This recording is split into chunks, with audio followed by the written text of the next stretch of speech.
Alam nyo guys, kaliligo lang natin, natuyo na yung buhok natin. Ang bilis matuyo ng buhok ngayon. Grabe, napakainit ngayong araw na ito. At nag 34 degrees Celsius na naman dito sa Maynila. At kanina talaga, kala mo parang, alam mo yung parang parati kang nauuhaw, parating gusto mong uminom ng tubig, tapos pagkainom mo lumalabas agad yung pawis mo. Tapos kapag pinawisan ka, syempre nangangamoy yung pawis mo. Kaya ito, naligo si Choco Pam. Talagang ang dami kong pinawis ngayon. Tapos kaninang umaga, lumakad tayo, nilakad natin yung mga dapat natin gawin dahil hindi ko magawa ng ng mga alas 11 o alauna, alas 2, alas 3 dahil napakainit ngayon sa labas. Grabe. Sa ibang mga lugar, makikita ninyo, nagva-vlog sila na nakakapagluto sila ng mga yung piniritong itlog sa ilalim ng araw. Yung mga lugar na kung saan na meron tayong dito sa Pilipinas na nagpo 45 degrees Celsius, yun yung sa mga lugar na yun, sila yan nakakapagluto sila ng mga hotdog, tapos itlog na sunny side up. So ganong katindi ang init sa Pilipinas ngayon at talagang kailangan hindi tayo lumalabas ng bahay ngayon. At hanggat maaari kung kailangan nasa silong tayo dahil nakakasakit ng ulo yung init ng araw at pwede kang ma-heat stroke.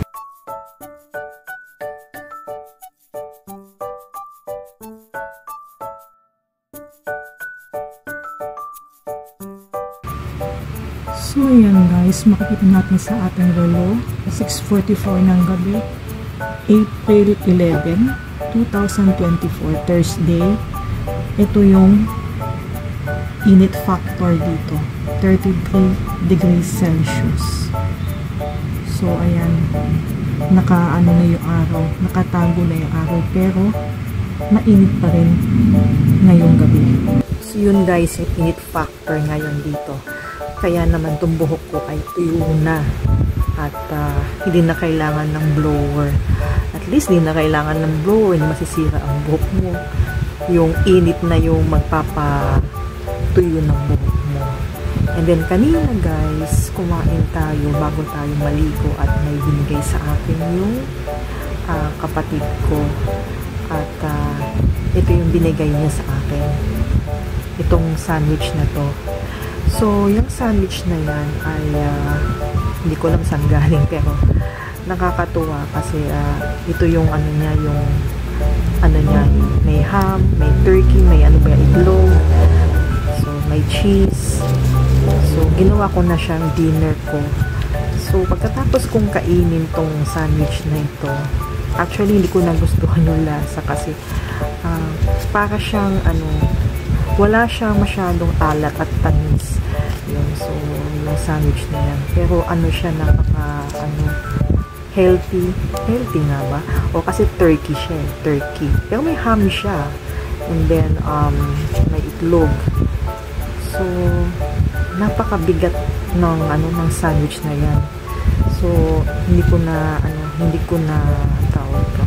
Hindi na ako kumain ng iba pang pagkain kasi busog na ako. Yan palang busog na ako. And paminsan-minsan kailangan mag-diet din dahil si Choco Pam ay may mga dinaramdam na rin sa katawan.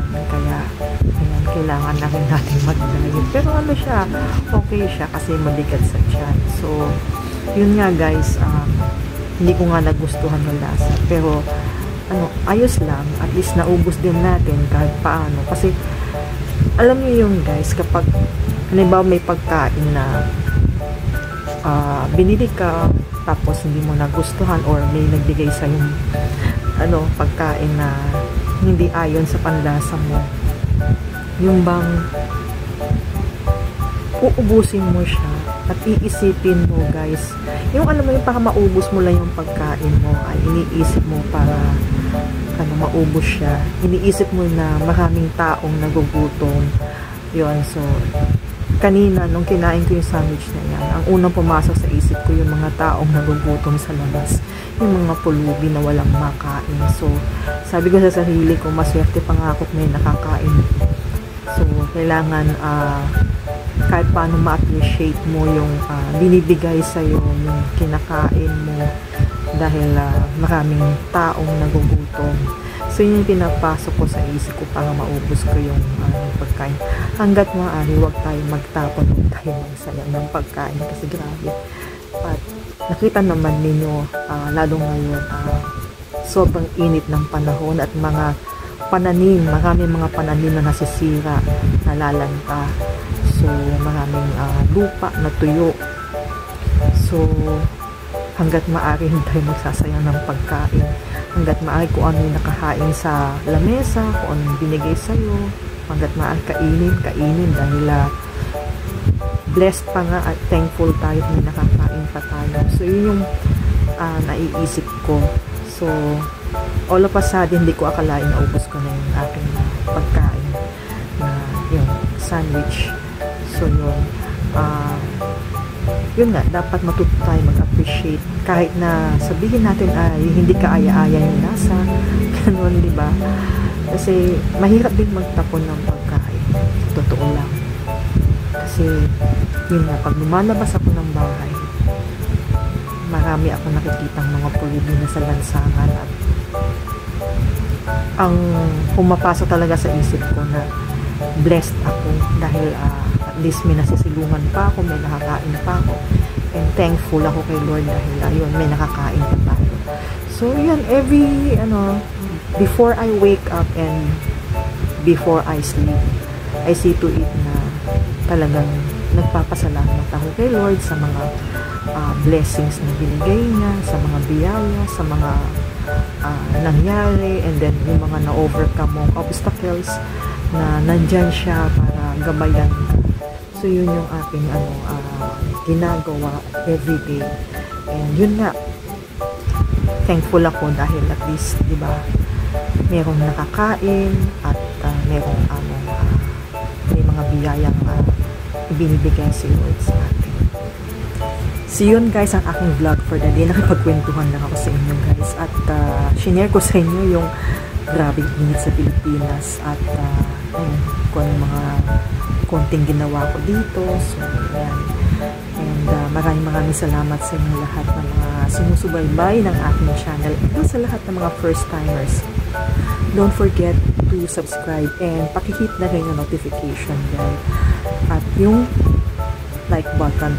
At pwede ka mag-iwan ng inyong comments sa comment section below kung ano yung mga mga sharing ninyo, kung ano yung mga insights ninyo, especially now, yung mga nangyayari ngayong nowadays, yung mga panahon ngayon. So, yan.